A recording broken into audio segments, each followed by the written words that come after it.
I love and appreciate the many people that have provided me and continue to provide me reflections and feedback on how my messages are and are not carried and received. I understand that I'm present with the way I communicate is not always easy for people to consume on the other side.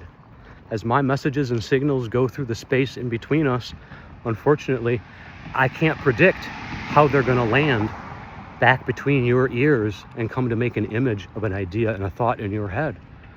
I could perhaps, and I often have, when individuals have shared with me their past experiences and where they have come to be at certain key points in their life. These key vectors in a person's life inform their personality.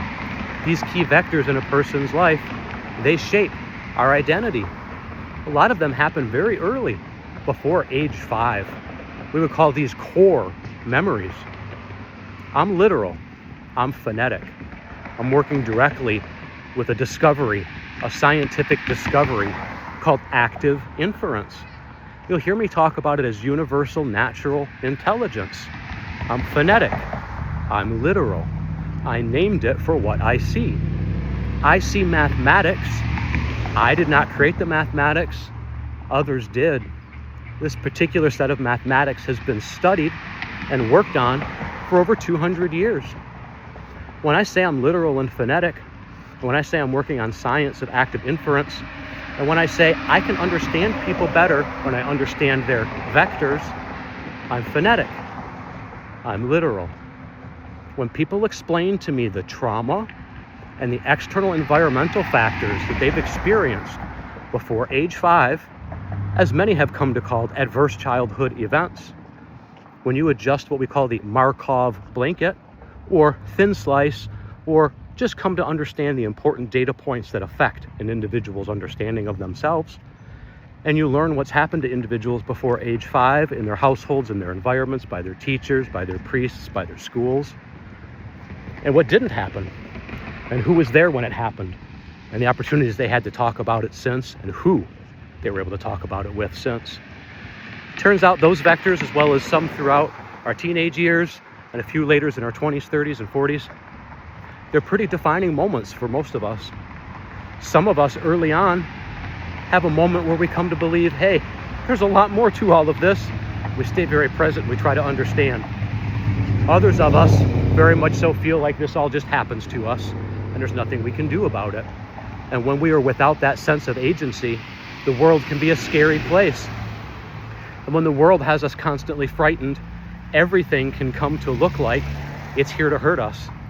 The chime of an email bell, a phone that rings too early or doesn't ring, or rings too late. This can well up into a panic and anxiety in us that connects us back. They say neurons that fire together wire together. Way back in your early childhood memories, if you had trauma of loud noises, if you had boom boom pops because your great-grandparents were running from a war and they came to hit their children to keep them quiet during wartime, such that their children came to hit you or your parents not during wartime, but then we still sent our babies, our children, off to more war and brought them back with PTSD and never talked to them about what happened there and asked them not to tell people what they did. And that's broken a lot of our children. This problem goes back over 4,000 years. We've been sending our babies off to war. And for over 200 years, the world to some degree has known about active inference.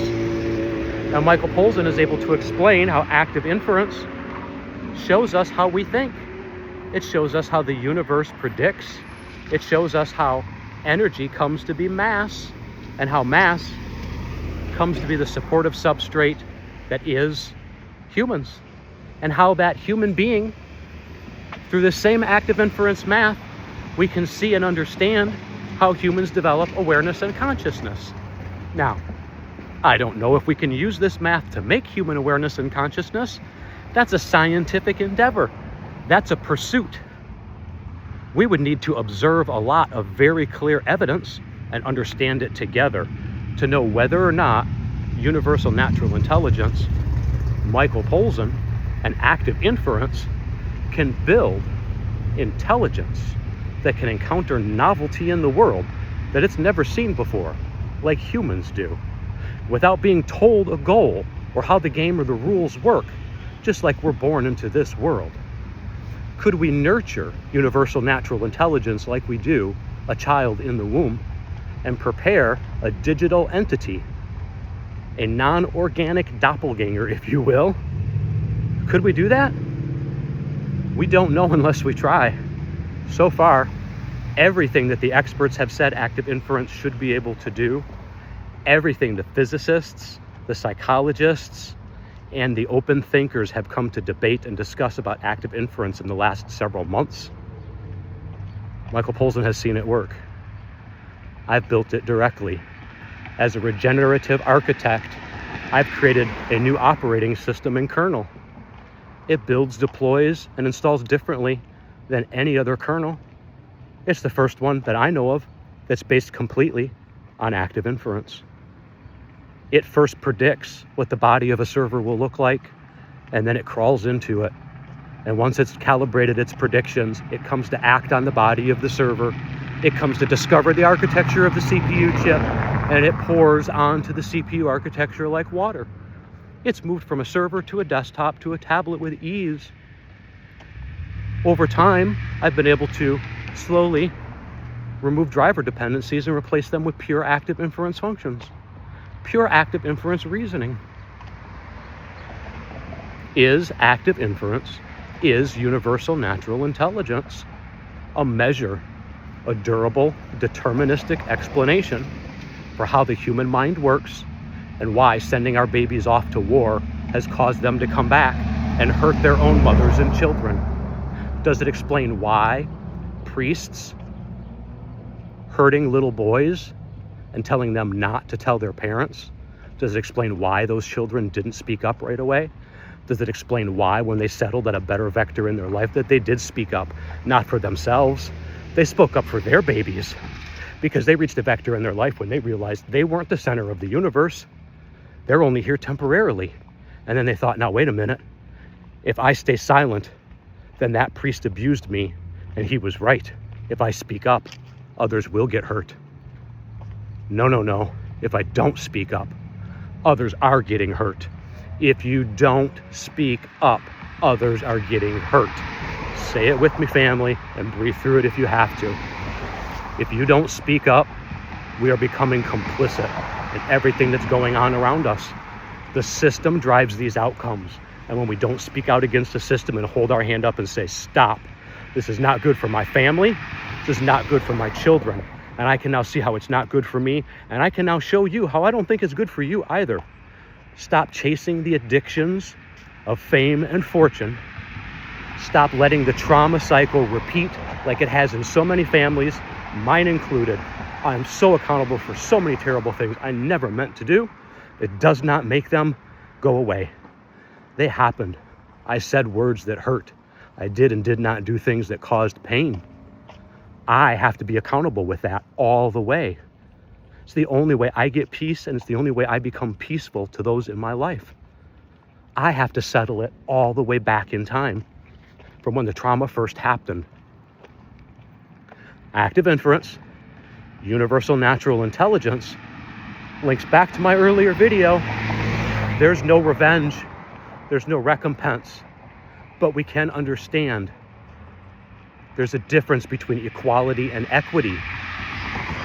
And when we have equity, equal access, supportive access to information and knowledge, we can come to find the vectors in our past life and our present, and we can plan better for the future.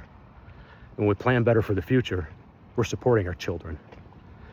What else in this world matters?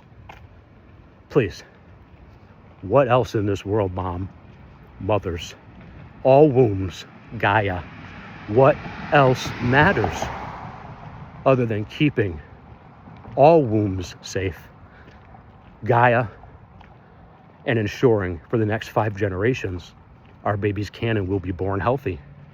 There's nothing more important. We, presently, whoever you are, Gen X, baby boomer, millennial, you're all dead already. We already died, fam. right? The clock's ticking. How close are we? Sure, some of us still have a few decades. What are you gonna get done? What are you gonna get done to make safe for your babies this mess we left for them?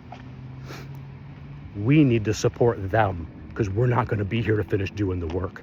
We need to start it. You wanna say we didn't start the fire? Fine. We gotta put it out.